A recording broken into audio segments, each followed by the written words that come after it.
ابنِك في سِن الحضانة يقعد وكمان يركّز وقت المذاكرة، تعالي معايا أقول لِك في 5 خطوات إزاي هتخلّي ابنِك يقعد ويركّز وقت المذاكرة، وكمان هنخلّيه يحب المذاكرة كمان، يالّا بينا. أول حاجة لازم نعرفها إن المشكلة دي عند كل الأمهات، كل أم عندها طفل في الحضانة بتعاني من حتّة المذاكرة معاه، والمشكلة دي كل الأمهات بتواجهها.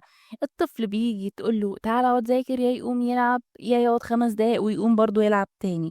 فالمشكلة دي كل الأمهات بتعاني منها، فتعالي بيه أقول لِك ال5 خطوات. أول حاجة الخطوة الأولى، الأطفال في السن ده طاقتهم بتبقى قليلة جدًا، هو مش عايز يقعد يذاكر خالص، هو عايز يجري وعايز يلعب.